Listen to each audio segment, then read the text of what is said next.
Hello, everyone. My name is Frenetica, and today we're talking about how BTS loves ARMY and what does it mean to love in a fandom. By the way, happy Festa, everyone. Most fangirls and fanboys have heard this phrase at least once. But your fave doesn't love you, you know? Or how can they love you? They don't even know who you are. And that might be the case for others, but between ARMY and BTS, there is truly a certain kind of love that is not limited to a romantic partner or friendship. It's different. Now, let me be clear. Yes, BTS does not know me. BTS does not know my government name, and I don't want them to. I do not want to date them, and I do not wish to have a close friendship with them. And still, I feel their love, and I think they feel the love that ARMY has for them. But these types of words and feelings do seem very foreign to many people that will catalog this type of emotions as unhealthy, as the dark side of the parasocial relationship. But here's the thing, they just do not get it. Here's why the love between ARMY and BTS goes beyond parasociality. Both define parasocial relationships as follows. Quote, essentially, a parasocial relationship is typically defined as a one-sided emotional connection people form with celebrities, media personalities, famous athletes, or influencers. It could even be with a fictional character. When the topic of parasociality is discussed, there are two pervasive assumptions being made. One assumption is attached to the fan, and the other is attached to the celebrity. And I will argue that both assumptions should not be made in the case of the relationship between ARMY and BTS. The assumption made for the fans is as follows. Socially isolated men or women develop an unrequired relationship with a celebrity of their choice. This assumption views the fan as a pathetic person who extends their time, love, and energy to a person that is unaware of their existence. The most bad faith interpretation of this assumption views the fan as an insatiable consumer of the celebrity and views the fan as a quasi-mentally unstable stalker who, for lack of a better word, needs to go outside and touch grass. On the other hand, the assumption for the celebrity is as follows. A celebrity or a group of celebrities are living their lives, promoting their products, whether music, movies, brands, and they use the power of social media to rally viewers for their attention. This celebrity is unaware of their individual lives of their fans and their struggles. And the most bad faith interpretation of this assumption is that the celebrity exploits the parasociality by saying things like, I love you, you are my everything, in order to extract as many resources from the fan as possible.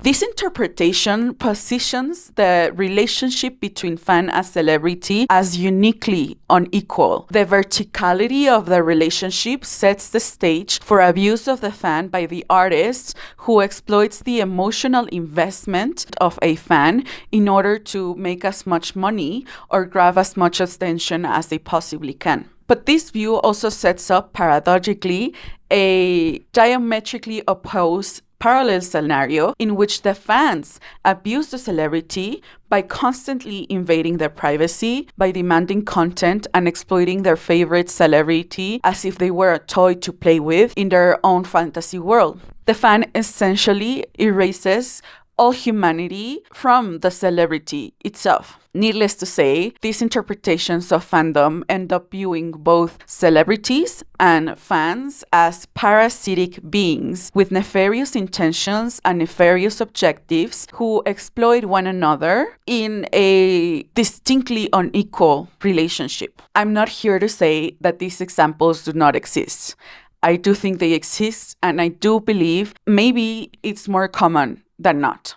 Of course, there are fans who invade artists' privacy and boundaries. And of course, there are people who abuse the influence they hold over their fans. Both scenarios are wrong and should be discouraged. I have seen countless of stories of fans breaking into hotels or into the celebrities' homes. And I have also seen countless of stories of people like Logan Paul creating crypto coins to scam their own fans. I'm not denying it. That is something that happens. But these very cynical assumptions are thrown around whenever the discussion of the fandom turns to ARMY and BTS.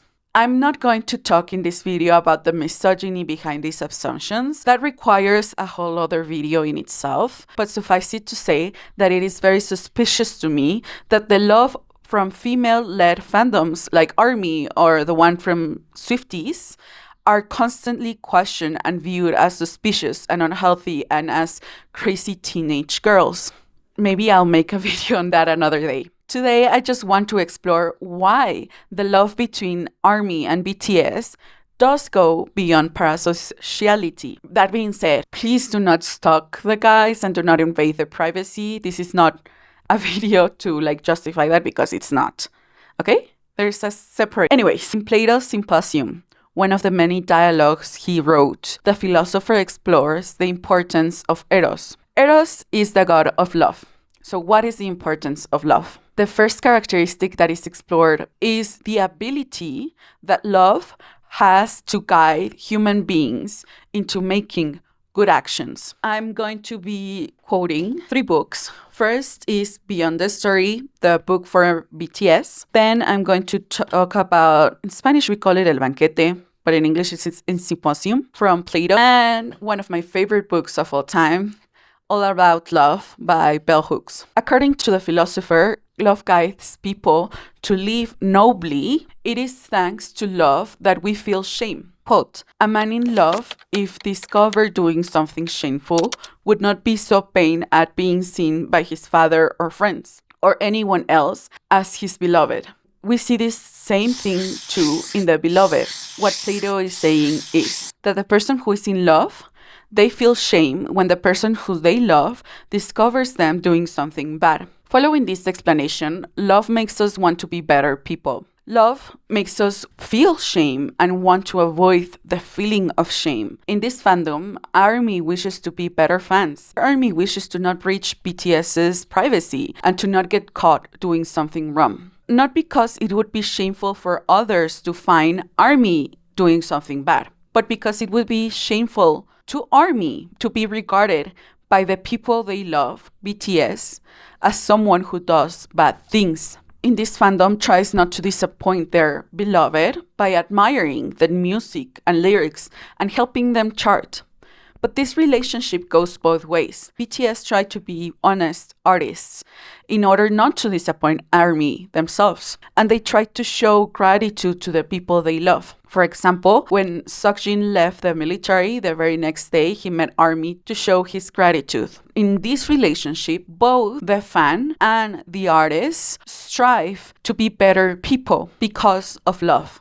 Plato then complements the idea of Eros, meaning love, by adding that love gives valor to the lover. Quote, only lovers are willing to die on behalf of the other. The gods really do honor this virtue of Eros in the highest degree. They marvel and admire and reward it still more when the beloved cherishes the lover than when the lover cherishes the beloved.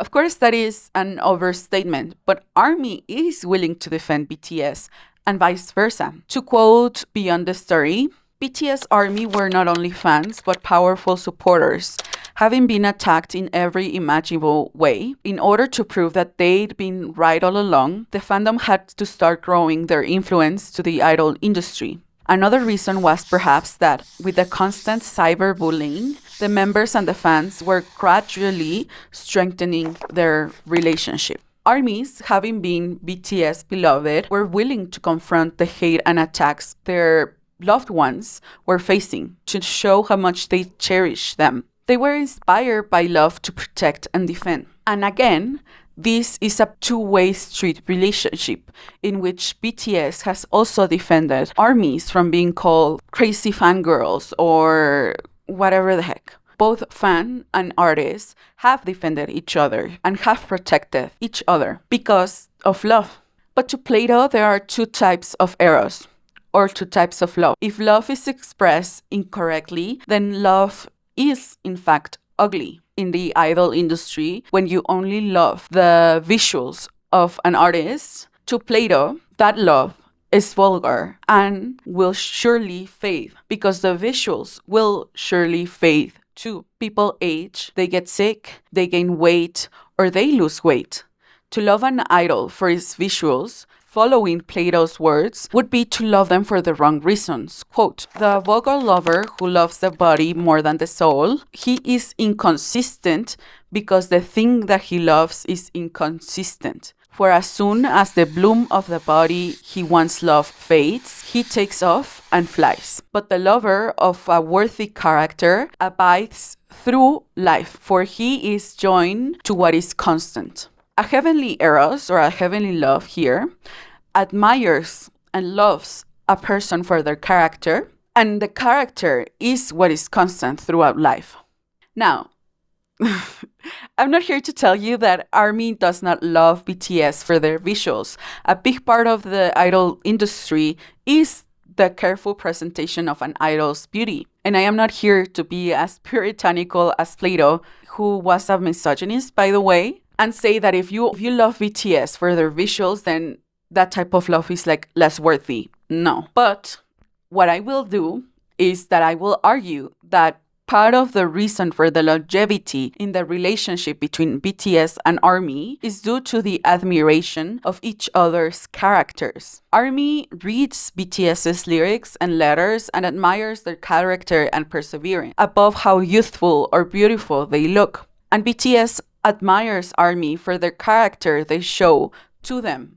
In the recent final concert for Hope on the Stage, he said, "I am truly proud to be a singer for this fandom." Both artists and fans respect each other for their character. And this is why ARMY and BTS have defined the passage of time. They defy the 7-year course, and they defied the hiatus of the military, because their love is not discarded as soon as a member or a fan shows graying on their hair or a few wrinkles paint their face. Love is a commitment to both the artist and the fan. Yoongi said, quote, "I believe they are the reason for my existence. That is how I feel. If I remove the fans from my life as an idol, I am a really pathetic person. I'm just nothing. I always feel so guilty towards the fans. I think I have to take responsibility. That is one of the driving forces that moves me. If it wasn't for that, I don't think I could have done this work. I need to take responsibility, perform, and satisfy those people." In one of my favorite books of all time, All About Love, Bell Hook argues that commitment is necessary in any relationship, but that commitment cannot be given to another human being if we do not possess self-love first. She says, quote, "Self-love is the foundation of our loving practice. Without it, our efforts to love fail. Whenever we interact with others, the love we give and receive is always necessarily conditional. Although it is not impossible, it is very difficult and rare for us to be able to extend unconditional love to others, largely because we cannot exercise control over the behavior of someone else, and we cannot protect or utterly control our responses to their actions. We can, however, exercise control over our own actions. We can give ourselves the unconditional love that is the grounding for sustained acceptance and affirmation. When we give this precious gift to ourselves, we are able to reach out to others from a place of fulfillment and not from a place of lack," end quote. And this is what I was trying to explain on my revaluation journey of RPWP. You can watch that video around here. I express in that video that I do not wish to have a transactional experience of a favorite artist, as I feel I could be having when I view them as people who feel my own emotional trauma. And I was trying to say that only by feeling my own emptiness for myself, by truly unconditionally loving myself, Can I love BTS for who they are? Not because they fill my dark emptiness, but because they enrich my life as an already whole and complete person. Only through self-love, I can accept that not everything they do is to my liking. And that is okay. And I personally do not like certain celebrities that they admire. I deeply, deeply despise Pharrell. And yet, they love him. And that's okay. Because the point of love, and what Bell Hook emphasizes, is, quote, do not expect to receive the love from someone else you do not give yourself, end quote. When I love myself, I can understand that they can love anyone who they want to love. Even people that I despise, like Pharrell, I still love them for who they are. And I'm very sure that there must be things that ARMY does that might not be to their great enjoyment of BTS. And yet, they accept it. Recently, Seokjin did the polygraph interview. And apparently, he doesn't believe that he looks like a hamster. And yet, he does not wishes ARMY to change because he accepts ARMY to do whatever they wish to be doing. This is the type of relationship everyone has. And it does come first from self-love. And this lesson is something that BTS understands as well. They have urged their fans to love themselves. RM said, quote, maybe I made a mistake yesterday, but yesterday's me is still me. Today, I am who I am with all of my faults and my mistakes. Tomorrow, I might be a tiny bit wiser, and that'll be me too. These faults and mistakes are what I am, making up the brightest stars in the constellation of my life. I have come to love myself for who I am, for who I was, for who I hope to become. We have learned to love ourselves. So I urge you to, quote, speak yourself, end quote. Perhaps the urge to ask ARMY to love themselves also comes from their own experiences of not loving themselves and having to learn how to do that. Like when Jin expressed in Epiphany that he is the one that he should be loving. Or when Yoongi raps, loving myself might be harder than loving someone else. Maybe their wish is for the people that they love, meaning ARMY, to not suffer as they have suffered when they felt that they did not love themselves for who they were. Love in this sense is deeper than fandom. The love they express is for ARMY to be as whole as they can be, independently of BTS. They express that ARMY needs to accept their flaws and mistakes as part of their one being that they are. Because loving yourself, loving someone who is imperfect as you are, allows us to love others and their flaws and their disagreements and their mistakes and also their virtues and their tender and loving side. Love, in this sense, is a community. Bell Hooks explore what love means in community. Quote, we all long for a loving community. It enhances life's joy. But many of us seek community solely to escape the fear of being alone. Knowing how to be solitary is central to the art of loving. While creating a community like the one ARMY has forged alongside BTS, each member, meaning each member of the fandom and the BTS members alike, have tried to figure out how to love themselves and how to be alone in order to give the best of oneself to each other. Did we not learn how to be alone throughout a forced pause like the military? Maybe it was painful and time seemed to have been running at a snail's pace. We yearn and we long for each other, but we were able to be alone. We survived it. In part, BTS's commitment to loving themselves gave us courage to stand on our own 2 feet on a path of solitude. And we received their love by the commitments each member made to each other. And of course, I'm not naive in thinking that Chapter 2 was all for ARMY. Chapter 2 was fundamentally about BTS finding love for themselves again. They needed to find the self-love that they had preached about. The search for your own voice and what you mean to say to the world.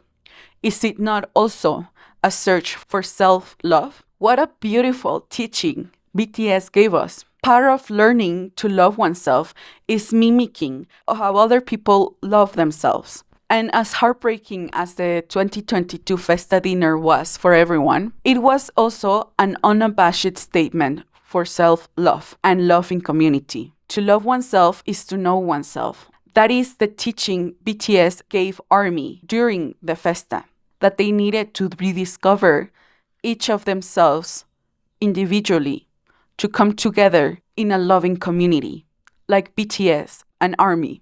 Bell Hooks also said, quote, moving from solitude into community heightens our capacity for fellowship. Through fellowship, we learn how to serve one another. Service is another dimension of communal love. Enjoying the benefits of living and loving in community empowers us to meet strangers without fear and extend to them the gift of openness and recognition. Just by speaking to a stranger, acknowledging their presence on their planet, we make a connection. Love lays the foundation for the constructive building of community with strangers. The love we make in the community stays with us wherever we go. With this knowledge as our guide, we make any place we go a place where we return to love. Wow, what a wonderful quote. The love we make in community stays with us wherever we go. As ARMYs, the love we have learned to harbor in community with BTS will spill and has spilled into our own personal lives. We've learned to love better, to love our family better, to love our partners better, to love our siblings better. Because the community we have built between ARMY and BTS are the foundations to any other loving community we will belong to throughout our lives. We will always return to love because we have learned how to construct a loving relationship in community with BTS and ARMY. Wherever we are or whomever we'll end up with, we will build a loving community thanks to the loving community we created with BTS. Namjoon recently wrote a letter to ARMY, and the hopeless romantic that he is, he wrote a beautiful poem. And he said, quote, once again, I'm going to try to go somewhere, though I don't know where, how many, from where, what kind of people are by my side right now. I still don't know for sure, but I want to walk together with romance. Will you join me? I ask once more. And Sarah, an ARMY translator, said, when Namjoon speaks of Nangman, he is not talking about romance between lovers. He is pointing to a poetic way of walking through the world. And I wanted to understand that concept even more, so I went to the Naver Bilingual Dictionary. There, Nangman was described as, quote, the psychological state in which one views an object focusing on emotions and ideals, not reality, or its atmosphere, end quote.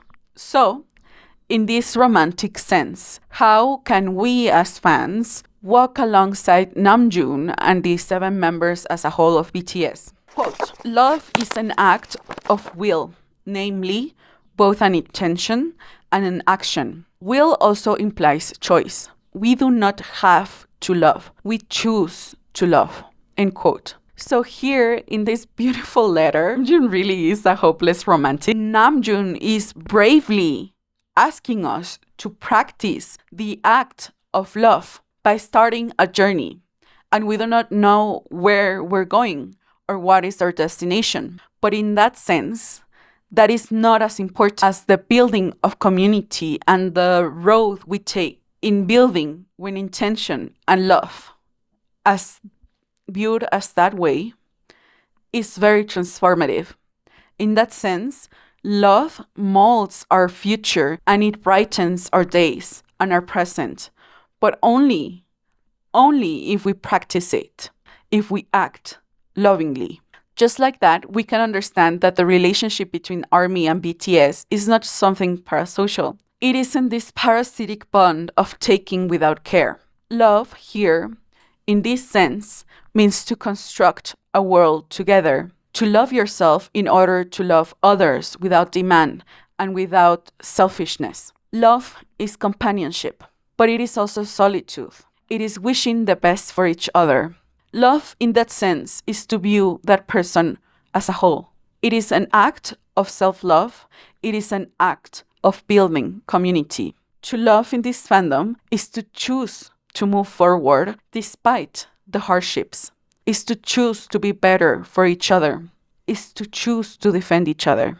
To love is to take the leap despite the failure, despite the hardships, and move forward. To love is to build a loving world, and to love is to walk together in communion, in action. That is what love means between BTS and ARMY.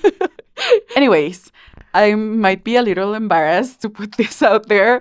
I don't know if this will make the light of day, but this is truly how I feel. I feel that the love BTS and ARMY hold for each other is bigger and brighter than people can understand. So, yeah, I hope we see better days, and I hope that the bad days ahead, we're able to face it together. Yeah, anyway. My name was Frenetica. I talk about BTS and fandom and art and politics and philosophy of art and whatever the heck I feel like talking. Anyways, if you like this video, please like, please subscribe. It means the world to me. And until next time, remember to be excellent to one another.